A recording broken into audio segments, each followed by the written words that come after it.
Traveling the Vortex.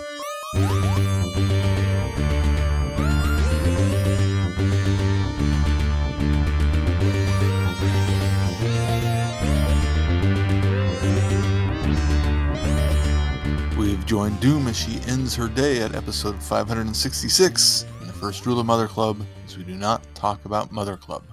I'm Keith. I'm Sean. In front of other people. We just don't talk about it. I'm glad. Doesn't matter if it's in front of other people or not. She specifically said in front of other people. Yeah, this is so they didn't get in trouble. That's right. How you guys doing? Pretty tired. Same. Me too. This is going to be a really energetic podcast, isn't it? Oh, we'll force the energy through. Did you guys do anything watch anything this week?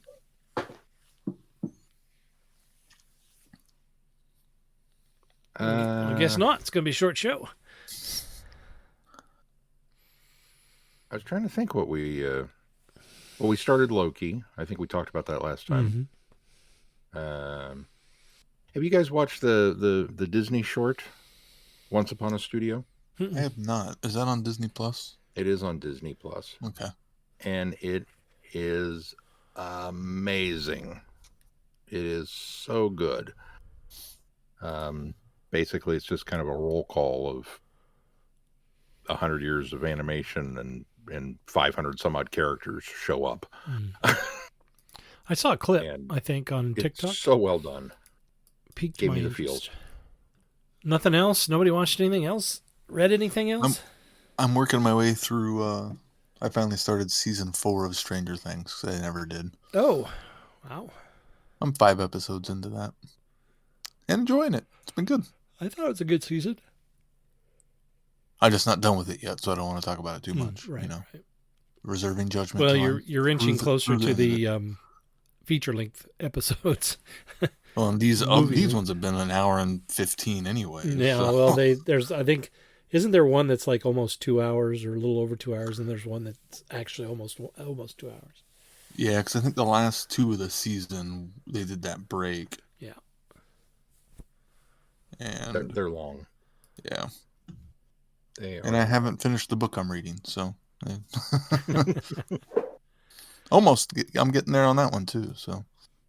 Yeah, the only thing I did was I started an audio, but I'm hoping to have it as a something new 2-minute review for next week, so I won't talk about it.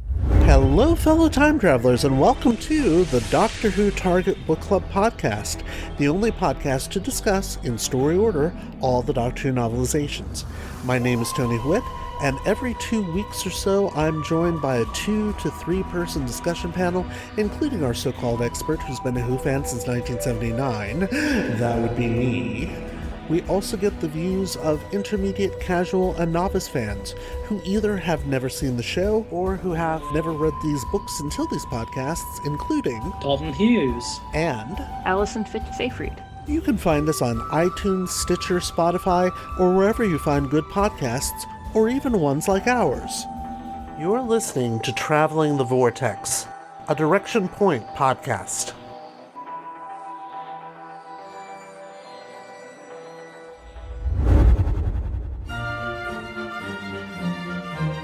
We are going on a journey, a very long journey, through the world of the Target novelizations in publication order.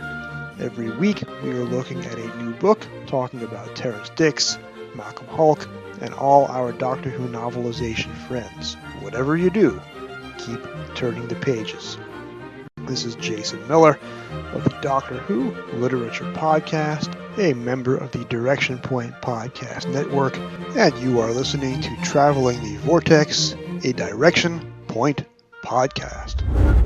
Well, let's move on to news. Quite a bit of news.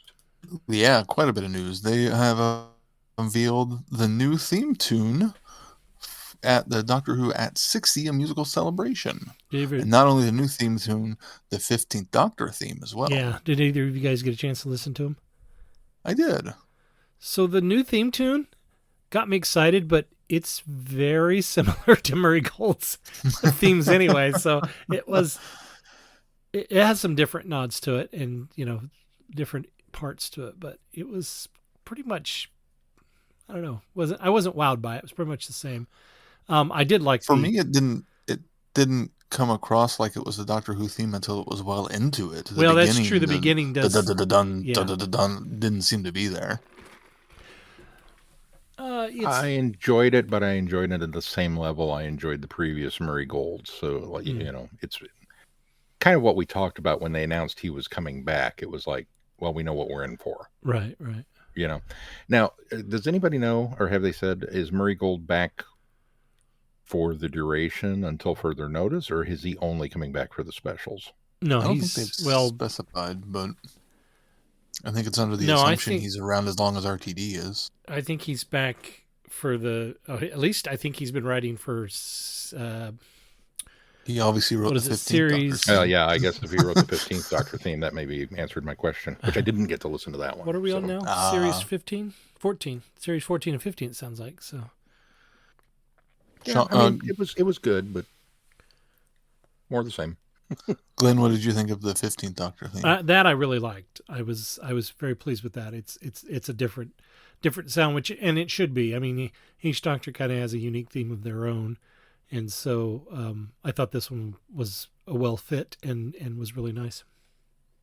Yeah, I agree. It still has that Murray Goldness to it, and kind of has a shades of I thought the 11th Doctor's theme to it. A little bit. I love the 11th Doctor's theme so much that if I hear shades of that, I could be putting that on there too. Who knows? Yeah. No, I can see where you kind of got that from. In other news, RTD has said that the specials will not air on the actual 60th anniversary. But there will be something special that day.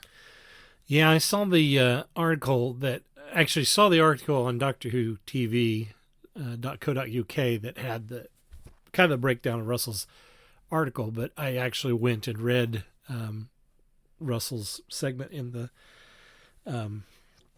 Doctor Who magazine, this most recent one, and he says dates. There's some dates to look, besides those, there's some dates to look out for: November 1st, November 17th, and November 23rd. And everybody got excited, and I kind of realized that, November 1st is when they're going to release the entire, minus one, catalog of Doctor Who on BBC iPlayer. And November 17th is Children in Need, so they've probably done something for Children in Need. And then November 23rd is the anniversary day. So I have a feeling that November 17th is going to be a little short that they must have shot, which they've talked about recently. I think even in that article he talked about kind of getting back together, or maybe that was just a rumor mill, that they got a bunch of people together more recently and shot something special for another little mini episode for the anniversary. So I wonder if we get that either for the Children in Need, or that's what we get on the 23rd. Mm-hmm. Be interesting to tell, but I think Sean, you had brought up that it sounds like that the specials are probably going to be on those Saturday dates throughout the month, which were the 11th, 18th, and 23rd. Or no, 23rd. No, 25th. 25th, yeah. 25th, yeah. And I think that makes sense. They're going to want to push it to Saturdays to make it a big event television as opposed to midweek television. Yeah, absolutely.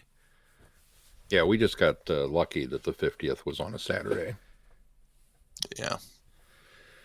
That's true. In fact, the 20th anniversary ran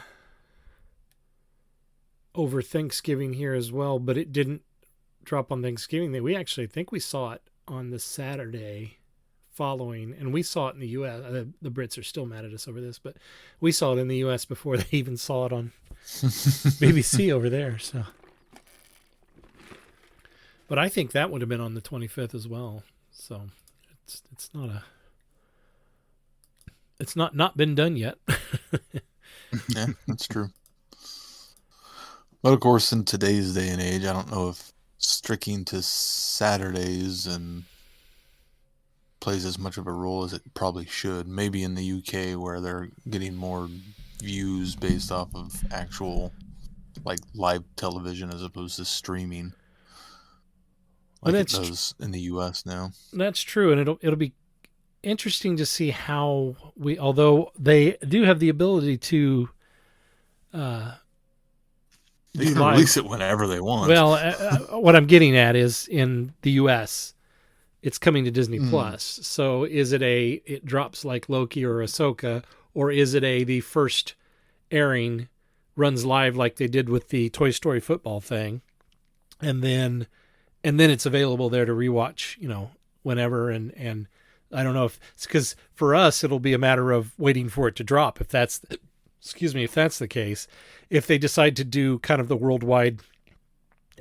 premiere like they did with the 50th, where everybody kind of saw it day and date at the same time, then they would have to use that live feature that clearly Disney Plus can do, because like I say, they did that Toy Story football game stream that was live streamed. So they did the Elton John final concert that way as well. Oh, did they? Okay, so it had a specific time. Oh, okay. Well, that's probably how they'll do it then. I don't know. Time will tell. Well, I guess we'll see. That was the other thing about the next announcement that we were going to talk about, was the 60 years of Doctor Who on the BBC iPlayer -1. Yeah, tell me more about the iPlayer. Well, that's just it. I thought, that's exciting that's coming November 1st if you're in the UK, but is it coming to Disney Plus that way too? Are we getting the entire catalog, or is it just in the UK? I know that BritBox still has the episodes on it, so I don't know if the classic episodes. So I don't know if the classics are going to move over to Disney Plus as well, or they're going to stay at BritBox. If that's the case, then you have to have a BritBox subscription to, at least in the US, to see them, unless you've got the DVDs like we do. And right. The new stuff will be on Disney Plus, obviously. And is that going to be November 1st when the whole catalog drops? Who knows? I don't know. They're leaving us really in the dark, I feel, here in the US as far as how things are going to be distributed here, but it's kind of weird. Yeah, it seems like they would want to hype it if they are going to drop it on Disney Plus too. Mm-hmm. It's also interesting that it looks like, it's not looks like it, the very first story, Unearthly Child, will not be a part of that. Yeah. 60 years of Doctor Who on the BBC iPlayer. Have you guys been following that drama? I just saw the article about it today and read it. It's interesting. I got caught up today, yeah. Yeah, so the listeners that don't know, get a little. There's a guy named Steph Colburn. His father's Anthony Colburn, passed away back in the 1970s, and he's the one that wrote An Unearthly Child. They call Tribe of Gum, I think, sometimes. But that whole first set of episodes that comprises of Unearthly Child, Anthony Colburn wrote it. Well, apparently Steph Colburn has the rights to it because it was his father's. His father's passed away, so he controls the estate. Supposedly has told the BBC that he will not allow them to have broadcast rights for. Now, this is just for BBC iPlayer. Early on in this, apparently, there was a lot of people that were worried that it was going to go away from Apple TV. Well, it's still, you can still buy the episodes on Apple TV. You can still buy the episodes on Amazon. You can, in fact, I think somebody checked BritBox and it's still on BritBox. So I think what's happened is, and of course, there's not a lot. This is all kind of playing out in public opinion, but apparently it's just specific to the iPlayer stuff. Every time that the stuff that has intellectual rights tied to it to other people has to be renegotiated when it goes to a new platform. So it sounds like right now iPlayer is the only thing affected by this. Right now. But he did comment that as the rights came up on other platforms, that he would be fighting BBC on them. Yeah. So there's some talk, and again, this isn't set in stone either, that the rights have already been worked out for the Blu-ray. So hopefully that means they won't have to admit it from the season 1 Blu-ray or Hartnell's season 1 Blu-ray. I think they couldn't if they'd be stupid to admit it. So the other thing, though, I think is this just reading the back and forth on this guy is just, he's doing it. He's being vindictive about it is what he's doing. He doesn't feel like his father was treated right. He asked, actually, my understanding is that the BBC offered him $20,000 for the rights to this for BBC iPlayer, which is a lot of money. He wants more, but they can't offer him more because there's some sort of union contracts that the cap on it is $20,000, and they offered him the cap. They offered him everything they can within their contractual obligations. So he's just being obstinate now at this point, which is sad for fandom because this 60th anniversary year. Did you read any of the back and forth between Ian Levine and him? Wasn't even so much the back and forth of them arguing, so much as reading the comments that followed and how many people were saying, wow, I didn't think I'd ever say this, but I agree with Ian Levine. Oh, fandom has come full circle. So again. Yes. Well, there's a twofold issue here at work, I think. The first and foremost is pay your writers.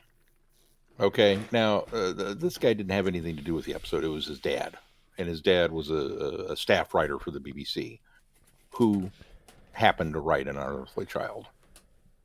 And for all of the historical import that An Unearthly Child has attached to it, and we've even talked about this, where it's amazing how much episode 1 is responsible for so much of the show to follow. And then episodes 2, 3, and 4 are just kind of a standard adventure. Yeah, they're not even that great.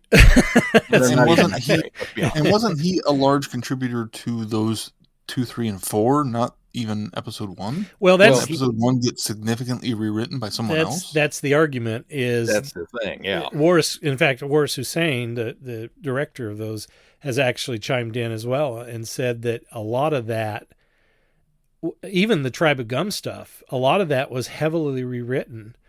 And I don't think even Anthony Coburn, the dad, was all that bothered by the fact that it was rewritten so much, that it was rescripted. And he still so got the rights to it. So, yeah. yes, And so unfortunately he's not here to be able to have any to say. And if you dig into this Steph Colburn's backstory, the guy is nuts. He's really crazy. He's a racist homophobe. I'll jump right out and say that he's just, if you look at some of the stuff he has said on Twitter. But that aside, it's just, I think I agree, pay your writers, but yes, here's the thing. When that was written and reconstructed, the guy wasn't shorted anything. He got the money that he wrote for it, and he retained the rights to the stories. Everything was done across the board there. And to be clear, part of where the perceived slight is that this writer, Anthony, submitted 3 other stories to Doctor Who that never got made, never got permitted, never got to, and they were all turned down for various reasons. And so he severed his ties with the show. Yes. Yeah. And so that, that's on him. Okay, whatever. If you want to talk about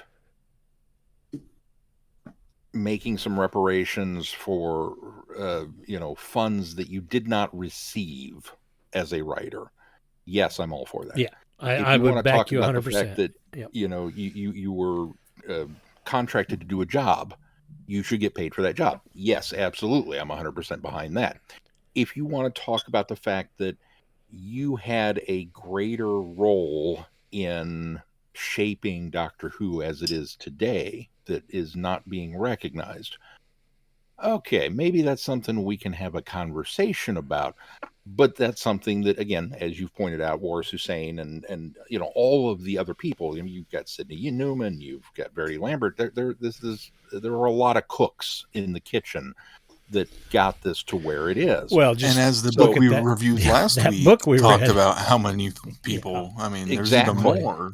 I mean, so it's not something that I think you can kind of latch down and claim is yours. And as his 50th anniversary lawsuit, trying to claim that the BBC did not have the rights to TARDIS, right. It's like, come on, dude, you're being very petty at this point. It's not like you're Victor Pemberton and actually invented the sonic screwdriver. Exactly. Although I don't think that wound up being in the script either. That was an on-set thing, wasn't it? No, that was in the script. I think it was in the script, and he. Well, you know what? Now that you say that, Sean or Keith, I do think you're right. I think we'd seen something more recent that said that it was they came up with it on the spot, and the creator that actually was the director, and I forget who directed that, but it was the director that actually came up with that because they needed a way to get the plate off of the pipe that he looks into, and they came up with that in order to make it quick and easy to get the screws out. So now that I say that, I think that came to light just recently that it really wasn't even Pemberton. But anyway, that's neither here nor there. Yeah. So, that's the first part of this. But now when you factor in his comments about who is at currently, and how dissatisfied he personally is with it, and how he thinks everything the BBC has done is just shambles in it. Okay, so now in my mind, you've moved very far away from having any kind of legal fight for more money or recognition, and moved purely over here into you're being bitter and spiteful and petty about it. And it really calls to mind the guy that wrote Thunderball for the James Bond movies, and then continued to remake Thunderball and try to sue MGM and the Broccoli's and everybody under the sun, because he felt like he had rights to the character as opposed to just the script. And it's just, go away. Yeah, just really go away at this point, because it is what it is. And what I foresee happening is that, they're going to ignore him for a while. We're going to get through the 60th. And then if it becomes an issue, somebody at Disney will open the purse strings and buy the guy off. I mean, I think that's what it's going to come down to, is some hush money or something, just to purchase the rights outstanding and say, okay, you're done. Go away now. I agree that things will be worked out. I disagree that Disney would have anything to do with it. They don't have much at stake in this, at least that we know of right now. Well, it seems like the BBC kind of has to just do a waiting game and go, okay, we'll wait. Yeah. Oh, the fervor over the 60th is done, and now not as many people are clamoring to watch the original first story. Okay, we'll give you $10,000 for it now. Well, I think a lot of it will also depend on these, in my mind, frivolous, but on these lawsuits, because if any one of them comes down in his favor, well, now there is a danger to the entire brand over what could be construed as his dad contributed to the legacy of Doctor Who. And so I think that's something where there is, an eye to be kept on it. I don't think he'll win. You're right. It does become probably problematic at that point. But if you look back at that 2013 attempted lawsuit on claiming right on the TARDIS, he had to walk away from that because there was no judge that would agree with him on that. And so I have a feeling that the same thing would happen here as well if he was really going to. I think right now he's got the best control he's got is keeping it off of whatever next platforms haven't been negotiated. That's the only thing. That's the only card he has, I think, because ultimately they do have to. And that's one of the things that I both admire and is frustrating about how the UK does their intellectual IP. I absolutely love that the writers continue to have control over their IP this many years later. It just does, what it does is when those IPs get passed on to estates or to kids, and there are a lot of kids that are very cooperative, and don't get me wrong, I'm not saying these kids don't deserve those same residuals and same stuff for what a parent did, but on the other hand, if you're just, that's your legacy, is that somebody else did the work and you're getting paid for it, then it's kind of a weird, sticky situation there with me. But I both appreciate and am frustrated with it, because that kind of thing would hardly ever happen here. But then again, because that thing doesn't happen here, a lot of writers don't end up getting the shaft here in the U.S. more so than they do probably overseas. So, yeah. Well, you got to keep in mind too that so much of this was done before. I mean, it was a one and done at the time it was written. That was it. So Right. of course they're going to say go ahead and keep the rights to these characters, because We're not. If we want to use them again, we can. It's not like there's going to be. yeah. Well, I mean, look at well, it's not like they're ever going to re-air this. I mean, who in their right mind would watch TV more than once? I look at the Terry Nation stuff. I mean, they had to. I think the BBC finally did a long-term thing for the rights for the Daleks with the Terry Nation estate, and they've got that sealed up for a long time because they were smart. They know that's such a big part of Doctor Who. They had to do something with that, but Yeah. Who knows? Time will tell. It just puts a little bit of a damper there on that, especially on that first, November 1st target date when everything goes to iPlayer. There's going to be the most significant piece. It's going to be missing. Yeah. Plus the 3 episodes that follow. The other interesting thing of that is there's going to be a website that's going to simultaneously launch, which is an online archive of the show's history with everything from interviews with cast to written documents, long unheard audio, and behind the scenes photos. Together, they tell the story of the groundbreaking series through the 60 archive gems for the 60th anniversary. Even we'll have stuff with Sidney Newman and other documents that you can look at all on this website on November 1st. Oh, that's cool. That is really cool. I'm looking forward to seeing that once it comes out, especially since we don't know if we'll have the full catalog here in the U.S. Just on our DVD shelves. I have the full catalog sitting about 2 feet from me. Yeah, my PlayStation doesn't like DVDs anymore for some reason. Oh, no. So Well, that's too bad. I have to look at getting something else. They all say, who is Doctor Who? This is Tim Trelaw. This is David J. Howe. I'm Peter Purvis. I am Sadie Miller. This is Lauren Cornelius. Larry, it's Fraser. For all things in the Doctor Who collecting world and beyond, the Doctor Who Collectors Podcast. I'm Larry Van Mersbergen, your host, and I've been collecting for 42 years. You're listening to Traveling the Vortex on the Direction Point Podcast Network. You are invited on an adventure across all of time and space, in a completely random order. It's the Police Box in the Junkyard podcast. Jump in the TARDIS with your hosts, Eric Gulbranson, Asad Kheshki, and Matthew Kressel. Explore Doctor Who TV stories, audio adventures, and books, both novels and non-fiction. The Police Box in the Junkyard podcast. It's the entire Whoniverse on shuffle. The Police Box in the Junkyard podcast is a member of the Direction Point Network and is available about once a month wherever you find your podcasts. You are listening to Traveling the Vortex. Well, should we move on to our reviews? Oh, let's.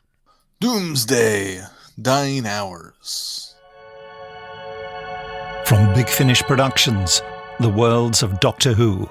Doomsday, Dying Hours. Down and, well, I won't say safe yet.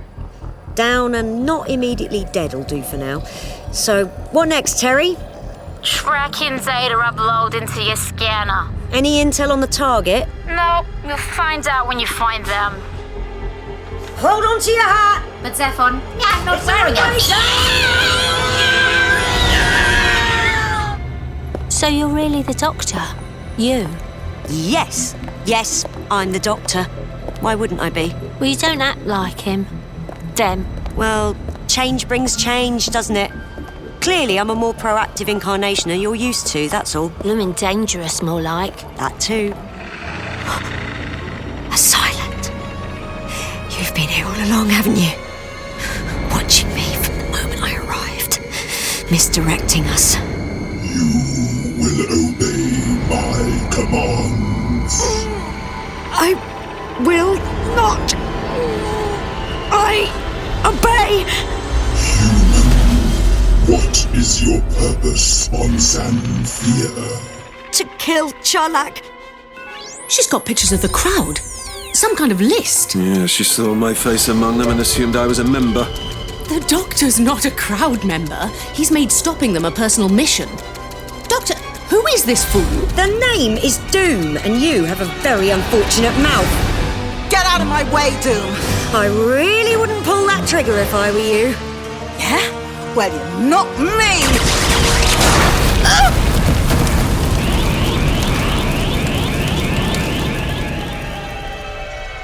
5, 4, 3. Be good to each other. Bye!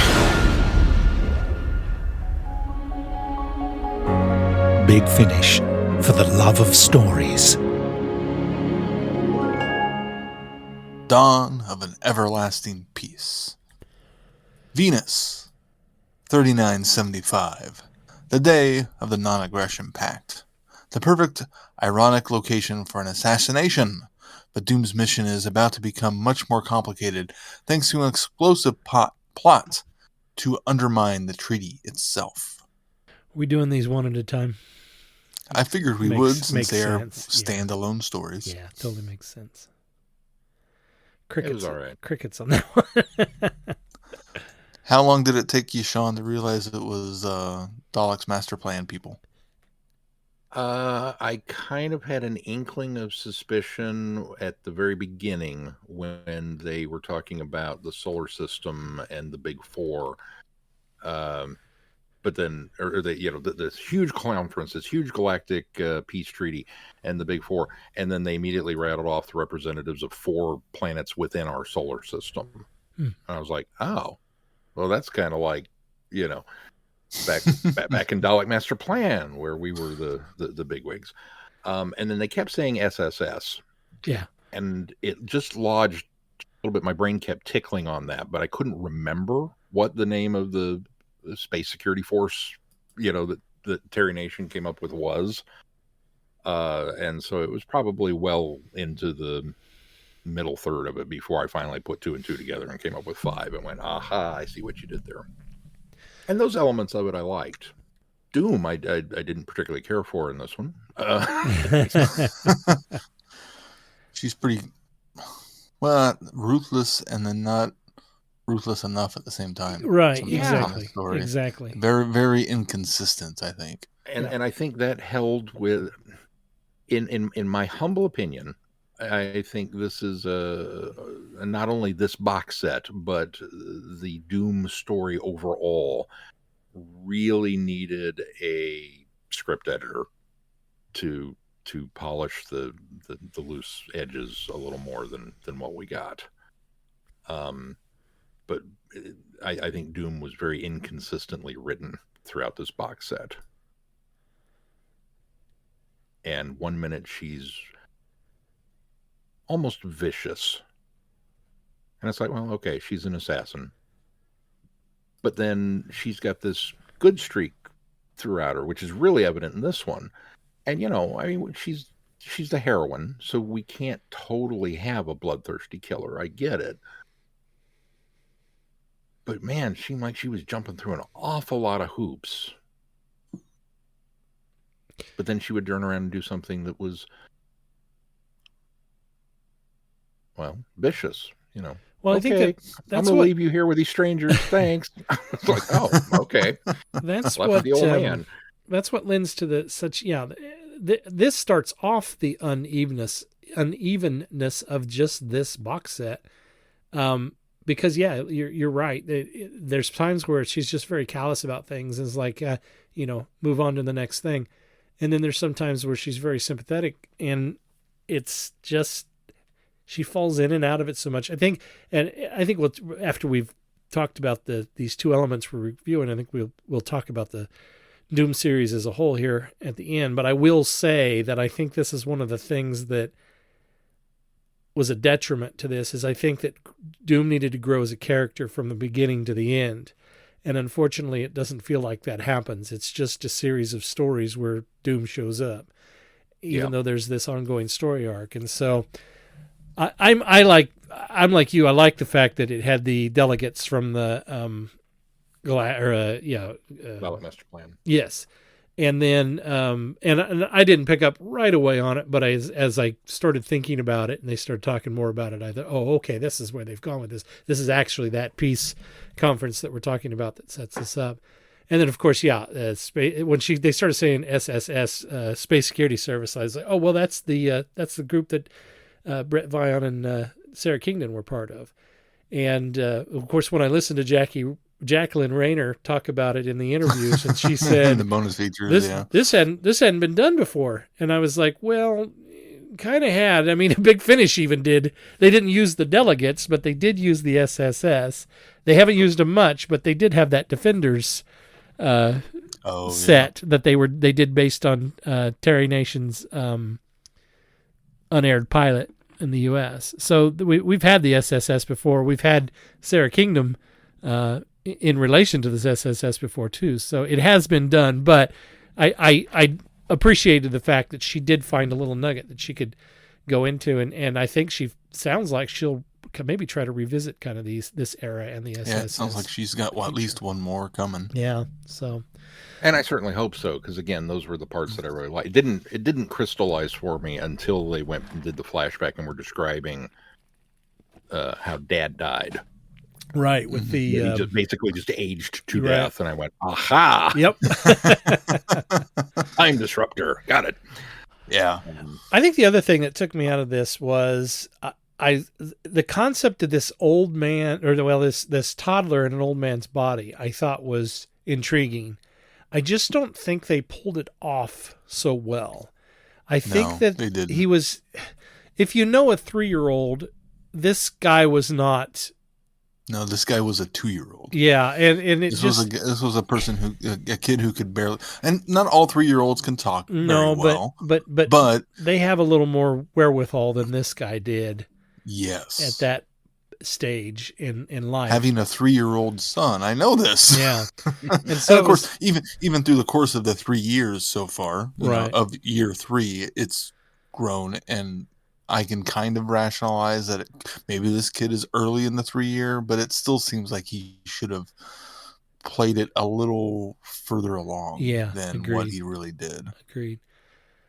So that took me on the story, and then it did have, I thought, the right balance of comedy and sadness or emotion as well. I didn't get as emotional as the actors that talked about how emotional it made them in the end. I didn't think it was all that great, but her getting to see her husband again the way he was, before the incident, and the boy getting to have some, closure and say goodbye. I suppose that was okay, but it was just, okay. didn't really tug at any heartstrings for me. If she had the updated hollow suit that we see in the next story, that would have had a much bigger impact, because it would have actually had the husband's voice. Right. But because it was still Doom's voice, the whole time in my head I was thinking, well, why isn't this kid saying, "You look like Dad, but you don't sound like Dad"? Him. Yeah. Yeah. I mean, come on. It's that should have been thought through a little bit. A 3-year-old, a 2-year-old, you might have duped. A 3-year-old was not gonna, Even a 2-year-old, I think they would look at somebody, even though they looks like somebody, and still would recognize that it's not their voice. That's probably true. You sound, at least the very least, you sound funny. Right. Yeah. Comment would have made it a little bit easier to swallow. Which ruined the emotional impact of the scene. Right. Yes. So the better way to fix it is on the tech end. and just she looks and sounds like Pop, and now it's fixed. But then that little undercuts. But then that undercuts the next story. Yeah, so it's kind of because Destiny does have the upgraded suit, so the voice is different. Well, they just aired them in the wrong order. Yeah. I really liked all of the delegate stuff and what this wife was trying to do, and all of that. I pretty much liked all of the story except for the Doom elements of it. Yeah.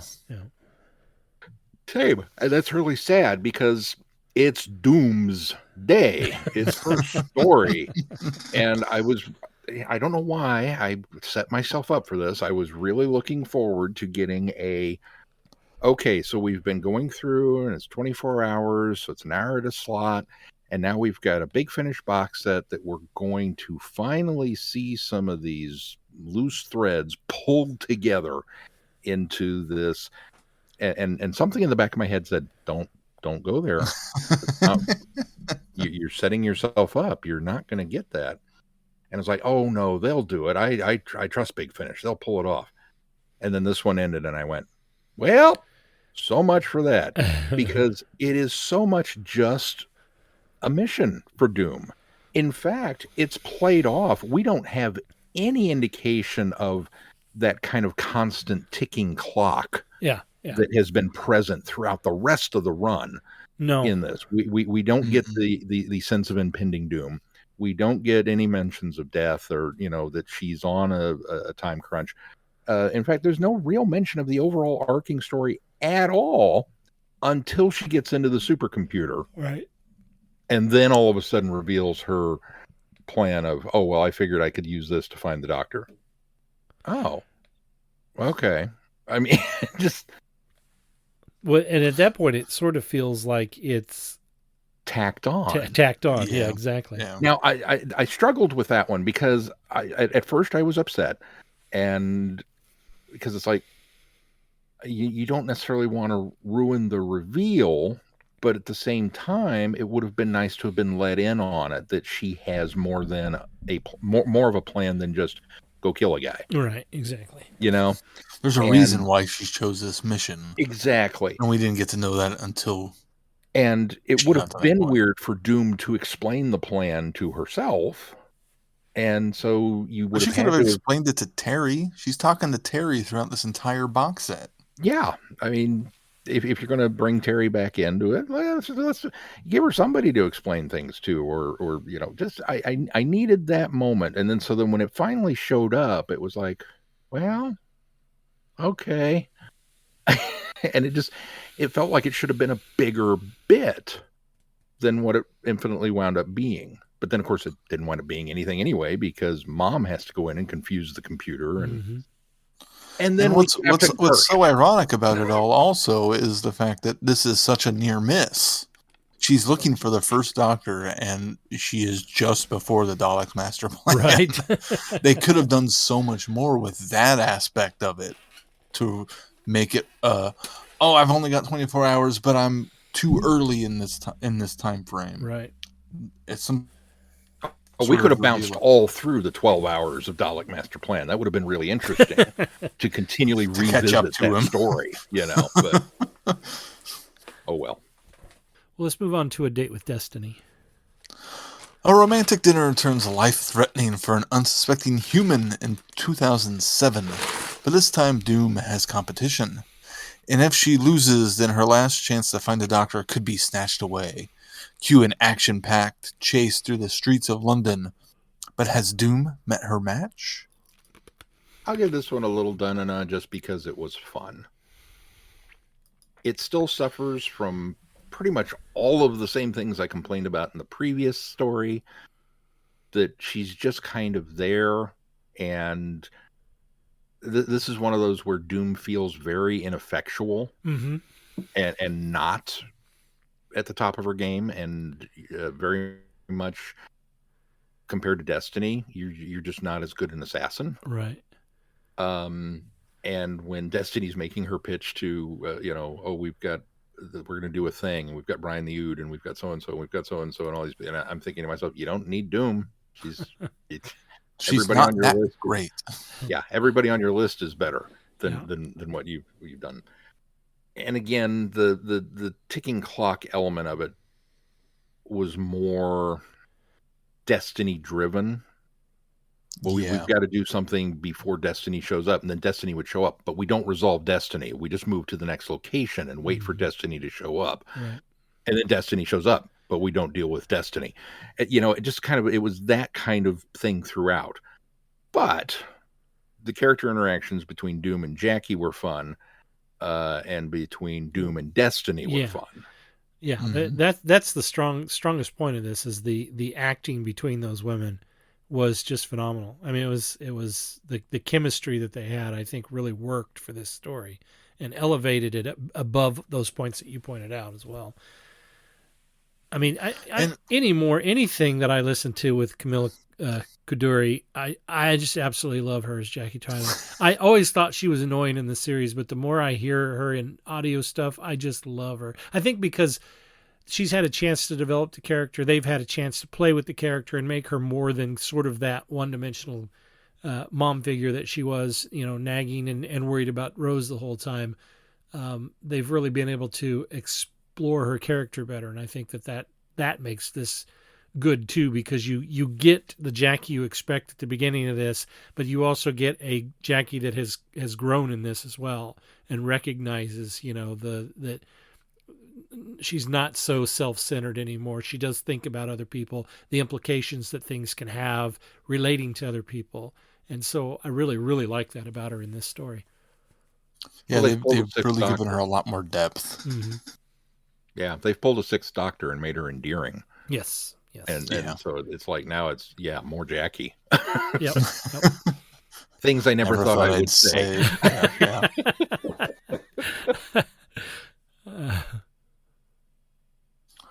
Well, what's almost frustrating about this story is there are times where Doom is very competent, like near the end, and all the different ways she gets Jackie out of the scrape with Destiny, but then still somehow Destiny winds up getting the upper hand. It's so inconsistent even within the story to keep, I guess, Doom from just running circles around Destiny. I don't know why. That's just it. Doom's just one step ahead of Destiny the whole time, and I'm thinking, a step almost. Yeah, well, and I'm thinking, okay, this is good. This kind of feels in line with what they have built with the Doom character in certain stories. But then, it just kind of then she's a step behind at the end, and it's like, well, wait a minute, that doesn't work. Yeah. It had a very Grosse Pointe Blank feel to it. Mm-hmm. And I was very okay with that. All right. Well, let's do the next one, The Howling Wolves of Zanfir. A warring world of wolves. Doom's target. Doom's target turns out to be the puppeteer of the warring Zan, a Silence. But what if she's already completed her mission? How will she know? What if this wasn't even her mission in the first place? No time to waste. The countdown is on. Bum, bum, bum. Did you like this one? I got like this really bored with this one. Really? And I found myself having to back up and listen to parts because I would zone out so badly because it just didn't feel like anything was... It wasn't even that nothing was happening. It's just there was always this urgency in it that really didn't feel like it was necessarily there, like it needed to be there in certain parts. And part of that's because they were, encountering Silence and then they would forget and they would be, sent off into another direction and then trying to figure out, wait, we were headed this way. Why are we going this way?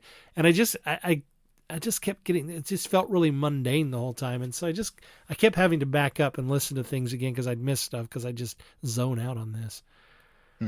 Yeah, for me, this one was confusing, but not in a clever way. It was just seems disjointed and confusing, and not in a way that congealed all together at the end. That was like, oh, that was clever. I see what you guys did. It was just confusing to be confusing because they could use Silence that wipe their memories. Yeah. I think it definitely is not greater than the sum of its parts, but I really liked the parts. the idea of tackling the silence, which for me, it was the first time since the episode that we've kind of come back to that. So I was ready. I was like, oh, cool. Yeah. How are you going to do that? And so I kind of bid on that. I enjoyed the wolf armies, and communicating via howl and how resonating the through the howl planet would and all resonate. That was all that's very a clever cool. idea. Yeah. And then to wind up turning around and using that as the solution to the problem, that the howl can resonate at a certain frequency that will cancel out the silence. I was like, oh, okay, cool. So I give it full points for that. Glenn, you are not wrong. There was a lot of manufactured hurry up, simply because, I've got to get my mission done. But then how long do we spend roaming around canyons? And if you only have an hour and you've been dropped into a war zone, that seems, okay. That's not. Yeah. How many times have you forgotten how long it's been? I mean, how long did we spend down in the hour. caverns? And yet, and how bad is the silence at this if he had to continually keep redirecting them within the confines of that hour? Wait, were the silence in this? I forgot. I thought so, but I don't remember. So yeah, there was a lot of, again, the overall Doom story arc suffered because of what feels like the writer wanted to do this kind of cool story. And okay, yeah, this story in itself was cool, but it doesn't necessarily then translate to the bigger goings on. Well, and it's one of those stories of, I got a cool idea. What if she has to go assassinate a silent? And they're like, yeah, that's cool. Yeah. And didn't think about how it fit into the bigger picture of even how she's trying to find the doctor. And then sat down and said, oh, wait, now I got to write this. Yeah, right. Yeah, you didn't reverse engineer the story for the needs of the overall narrative. You just had a cool idea and then had to fit the narrative around it. Yeah, and Big Finish has done silence before, and they've done a really good job in the Unit series. They have? So the fact that I've forgotten. You haven't even listened to it. No, I haven't. The fact that they've done it in the past and then did it again and didn't do as good of a job is a little bit frustrating as well. And the fact that she didn't even kill him. Yeah, right. Sick with 2 wolves on him. It wasn't even her kill. This isn't the first time. This isn't the first time she's done that, though, taking credit for another person's kill. That goes back to the inconsistency of Doom. It's like, no, it's got to be me that does it. Well, not this time. Right. Well, which is it, lady? Come on. I think there could have been a lot more to this story that they could have done a better job on. Yeah. All in all, I think I feel that way with this whole box set. There was a lot of really great ideas that were left on the table that didn't get fleshed out. They should have done more of these stories with the Doctor instead of Doom. Mm-hmm. Yeah, this particular story, I think, is just kind of forgettable. Should we move on? Waiting all week for that, haven't you? Should we move on to the crowd? Like you wrote that for your review and then just grinned and sat back and went, I can't wait to spring that on the guys. It wasn't memorable. The crowd. Follow the crowd. That's what they say, right? In this case, however, devastation, murder, and destruction follow this particular crowd, Doom's next target. But amongst them, an unfamiliar face with a familiar name. Could this be Doom's salvation? This is a good story. If it wasn't couched in the Doomsday arc. Yeah. It's clever.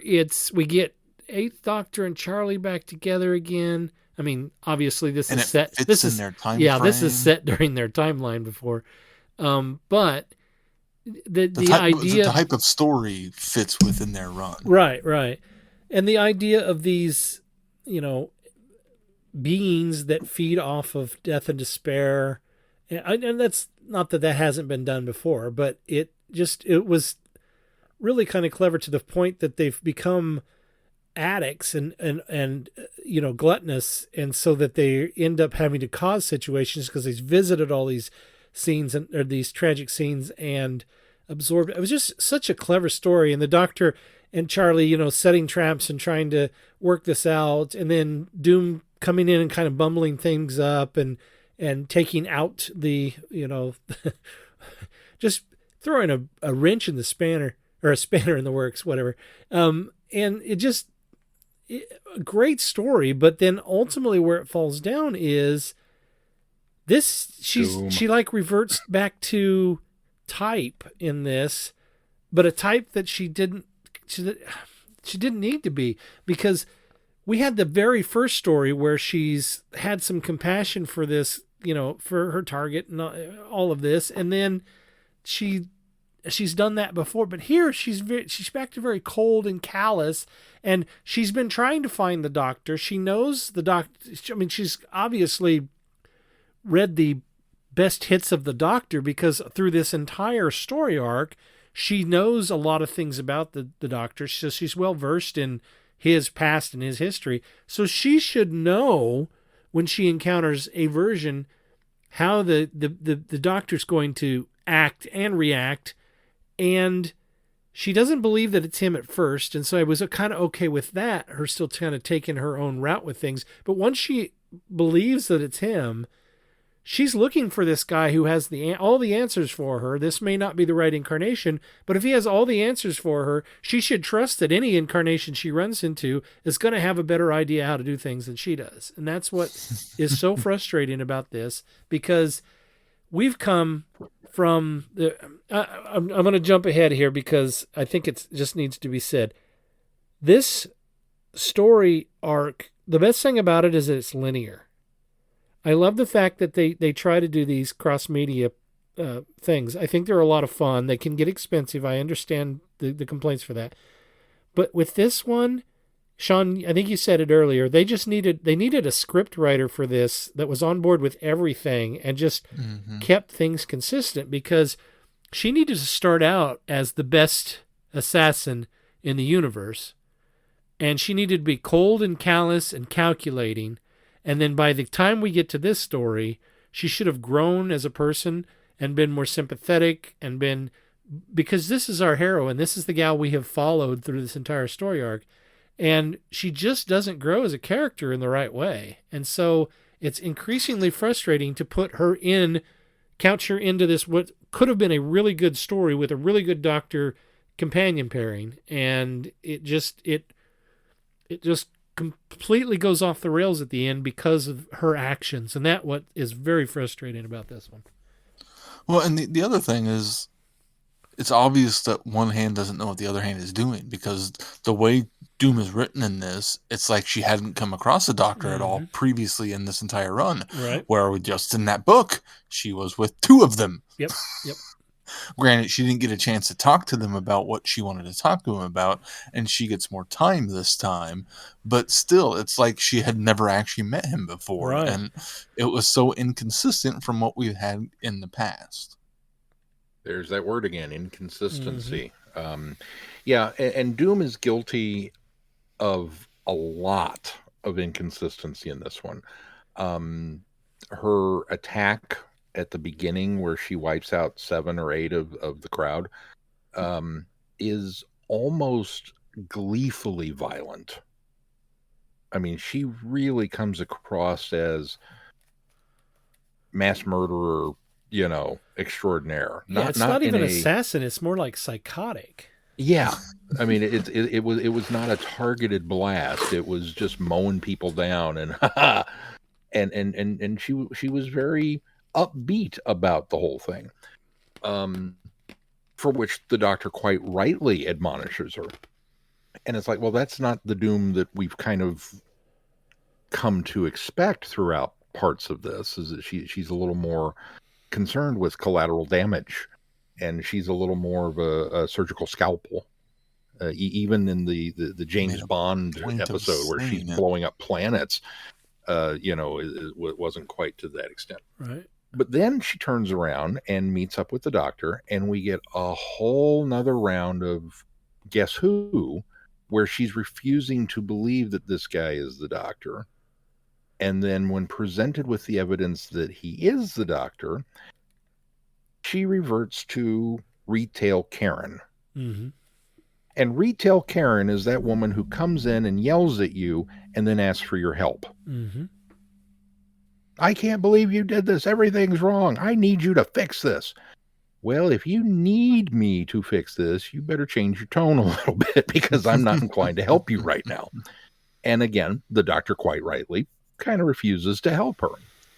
I think the doctor was also a little inconsistent. For as good as the pairing of the Eighth Doctor and Charlotte Pollard is, and I will always and forever love to listen to Paul McGann and India Fisher, there was something off that didn't quite gel about McGann's doctor in this one. And normally, you guys know me, normally I'm always, even in a bad story, I'm saying, oh, but Paul McGann was good. And this time it was like, yeah, there was something that didn't quite jive. And I don't know what it was, but his relationship with Charlie was there, but the tone was off. And he was a very stern doctor through the whole thing, not just dealing with Doom, but kind of in general. And the kind of playful humor that I come to associate with the Eighth Doctor was very missing. And Doom really took advantage of that because she just kept twisting that knife. Mm-hmm. And, he would get frustrated with her, and then I would get frustrated with her. It was just like, oh my God, can we just let death have her at this point? I mean, she managed to do a complete 180 and become unsympathetic as the hero. Yep. You're absolutely right. Mm-hmm. So that was frustrating. But I loved the idea of the crowd. As you guys have said, it's been done before, but it was a well done variation of it. And I honestly would have liked a little bit more of the historical exploration than what we got, because we spent so much time focusing on Doom instead. And how sad is that when we're talking about, wow, I wish it was more of a historical. That Reverend guy that they were talking about, I recognize the name, so I was like, oh, that could have actually been an interesting, story. Yeah, just, again, there were parts of it that were like, okay, cool, and then the rest of it was just, yeah, all right. Let's get to the resolution. Well, speaking of resolution, shall we move on to the last piece of this whole puzzle, which is the James Goss written... what was the name? Out of Time. Out of Time. I was going to say one more time, and no, that's not right. Out of Time. The final hour, the final mission. Doomsday is drawing to an end, and the Doctor is nowhere in sight. Besides death, what is awaiting her back on New Venice? Bum, bum. The Doctor's nowhere in sight. They told her where to go to find the Doctor. Well, he's not in sight right away. Yeah, I guess that's true. This felt like such a huge letdown for me. When you're building a multi-story event, you really need to knock it out of the park at the end. And unfortunately, I think this fizzles. I liked the idea that the reason why she's dying is because she's set up this paradox by being sent to assassinate her former self. The problem is she doesn't remember that it happened until it's happening, which I suppose that's one of those time being rewritten, wibbly wobbly things, but it seemed kind of like a, this will be clever.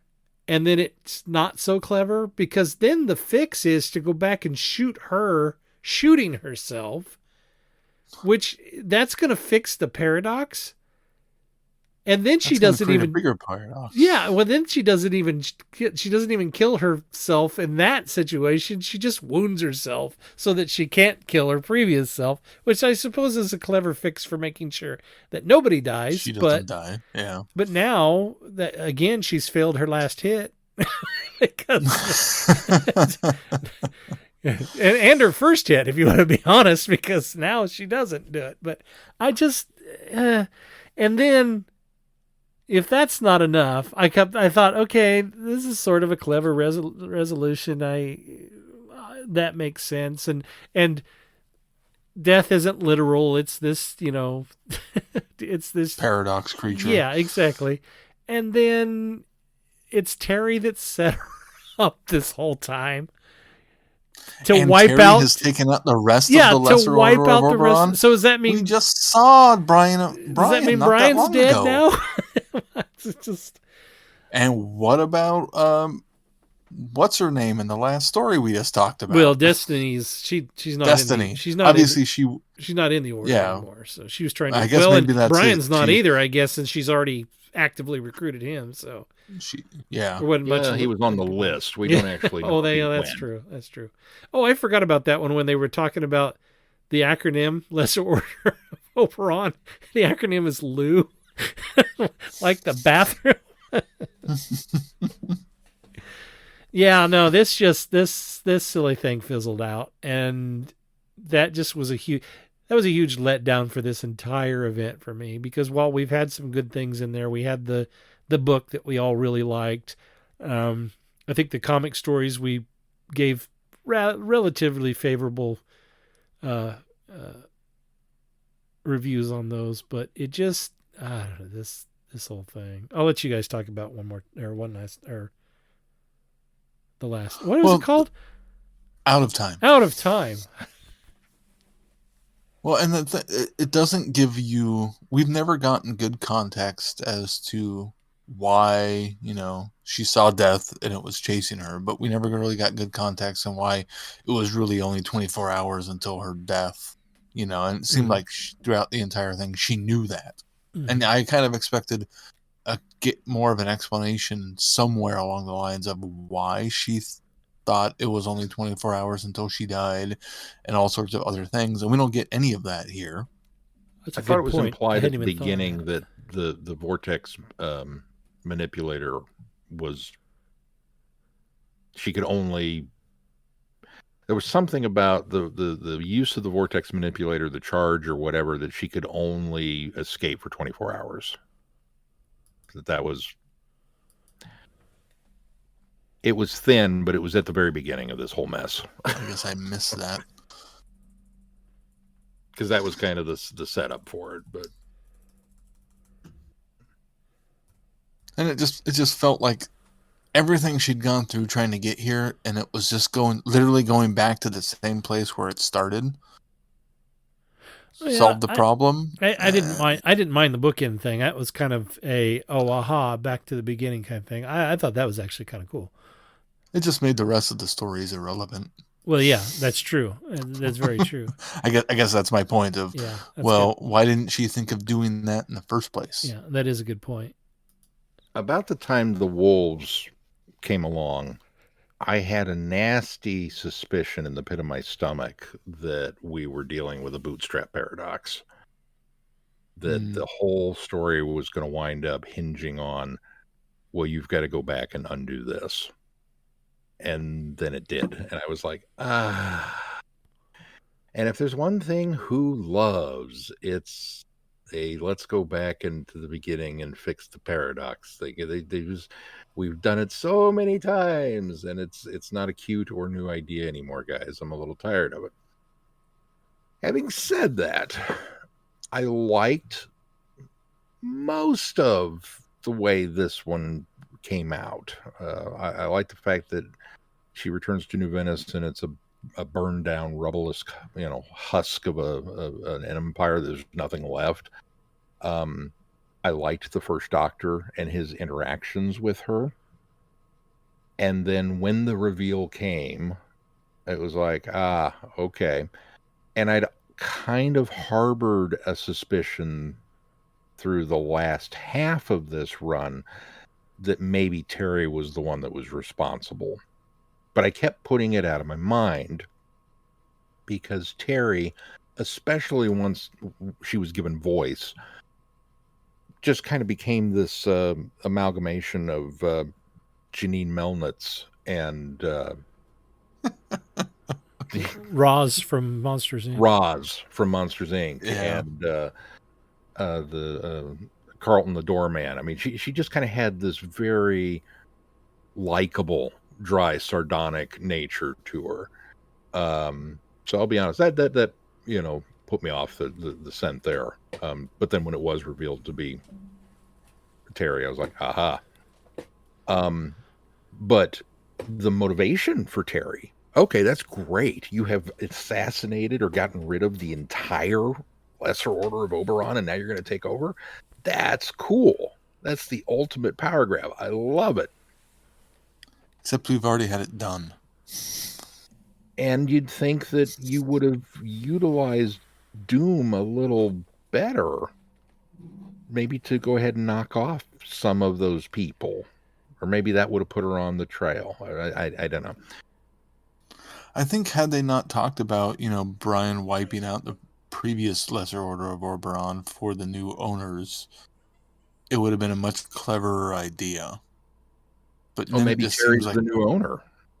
Maybe he did it for Terry. Well, they should have referenced that then. Right, exactly. This seems like it's the third new owner. Yeah. I imagine in this particular environment of work, there's probably always a power vacuum. There's probably always a now hiring sign out front. And new ownership.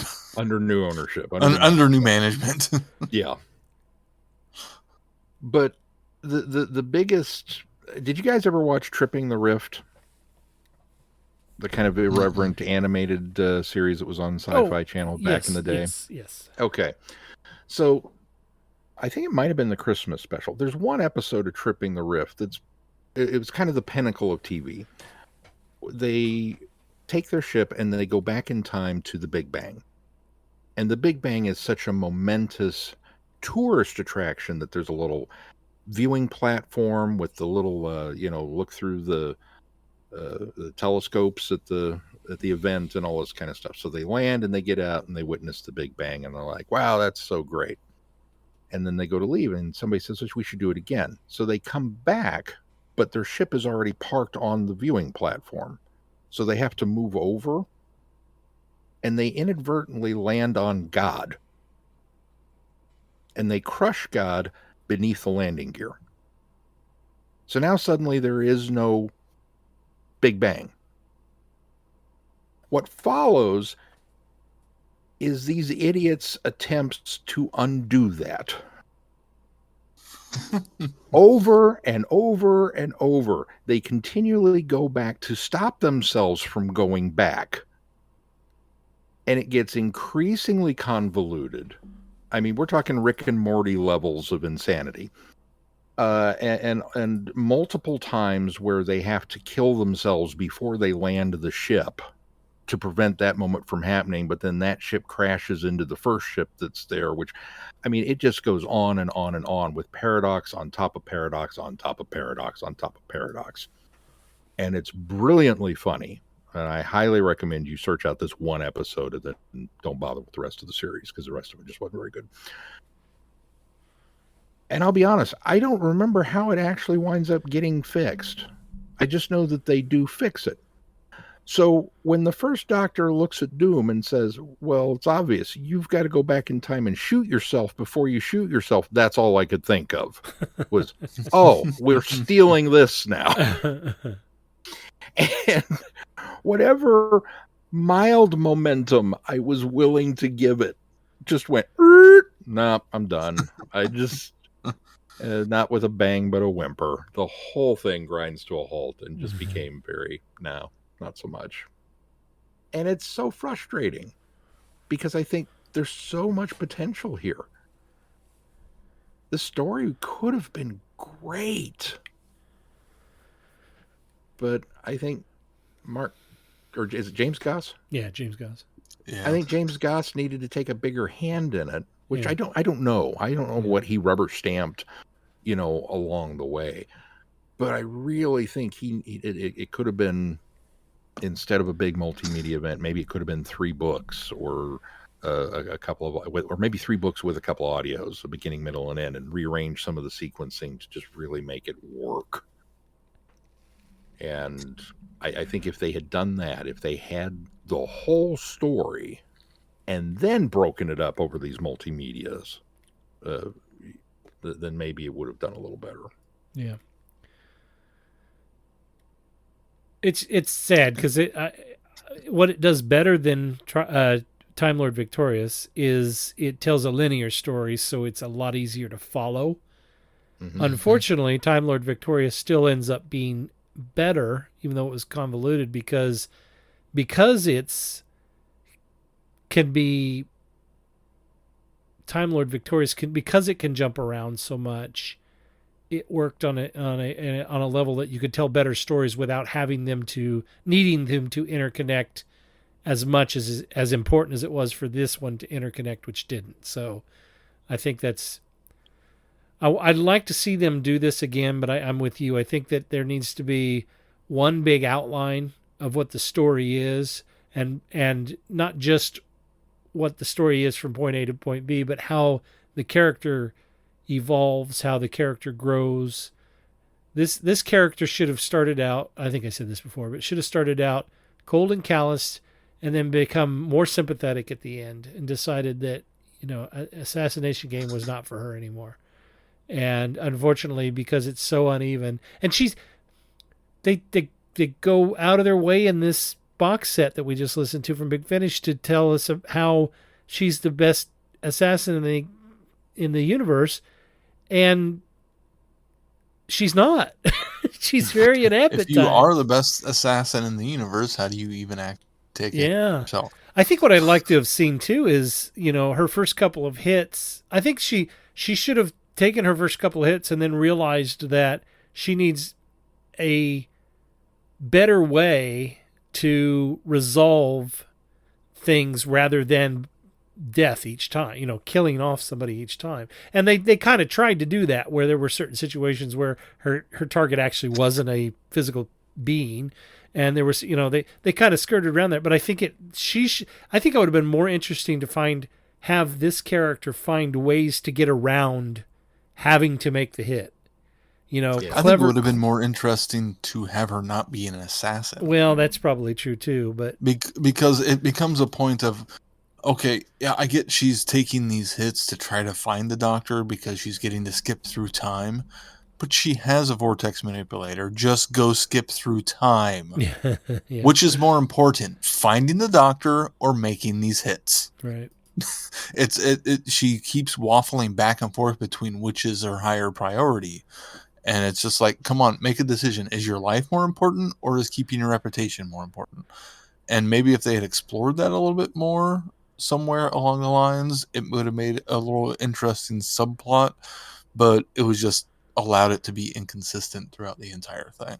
And maybe we needed Doom established as a character before sticking her in this situation. Yeah. If we were aware of Doom and had gotten a couple of run-of-the-mill assassin stories, done Chase Masterson's assassin instead. Right? Yeah, right. Or even River Song. What if River Song was suddenly stuck in this situation where she had 24 hours to, it just the entire enterprise is inverted because they wanted to do another Time Lord Victorious. Somebody hit upon the word Doomsday and the play that they could do with that, and then built from there is really what it feels like. And it just the whole pyramid falls apart when you look at it in that regards. It's just, you can't stand it on its point. It's got to come from the other direction. You've got to have the character and the story to follow. And if it's not an interesting character or it's an inconsistent character, then it doesn't matter what story you put them in because it's not going to work. I'm being very harsh, and I don't mean to, but I feel like the BBC needs some help with their multimedia events when it comes to Doctor Who. Yeah. Call us, guys. We'll fix this for you. Or just put Big Finish in charge of it, because they seem to have a better grasp on all this most of the time anyways. Yeah. Yeah, see, I would say that, except for... Well, we'll see how Once in Future ends. Oh, okay, yeah, I'll give you that one. We'll see where we go from there. We're waiting to see how that resolves.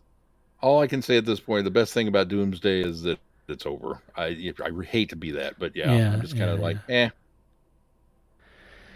I think if death, had been a literal incarnation, it would have made sense why. I'm trying to wrap my brain around why that stupid.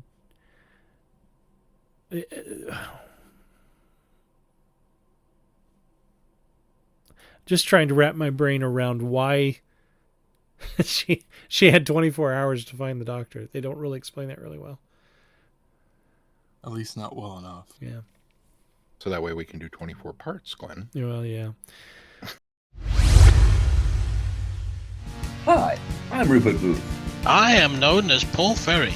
And my name is Barry Williams. Together, we host Time Ram. Time Ram's a cruel mistress. It's a random number generator. That also. We roll a number from 1 to 13, and that's our Doctor. Then 1 to 300 for the story, and then we ram them together. Even if it doesn't make sense. Cruel, I tell you. Time Ram, putting the wrong Doctors in the wrong stories, so you don't have to. You're listening to Traveling the Vortex. All right, Sean, what do we got coming up inverted. What do we got coming up on the schedule?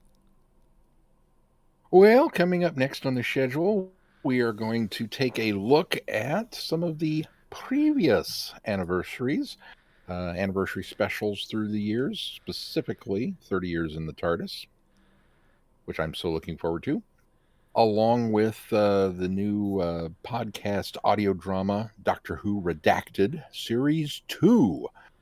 We'll be covering that. And then some fun and games, as we will be tackling the Cubicle 7 role-playing game.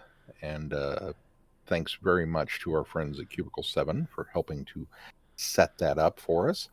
And hopefully that will spawn into a bigger thing that you all will get privy to later, because I'm not going to announce that yet. We'll do some more 60th anniversary tie-in stuff with Once in Future the Union.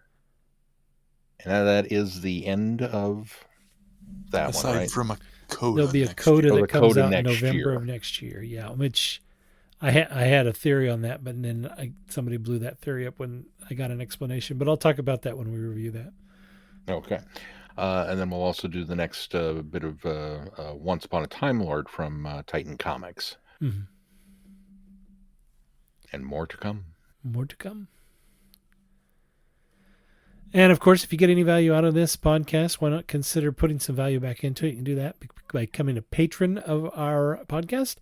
Click on that Patreon link on our website, travelingthevortex.com, and that'll take you to Patreon, and you can sign up, and that'll unlock more audios and specials that we put up there for you to listen to, especially for our Patreon members.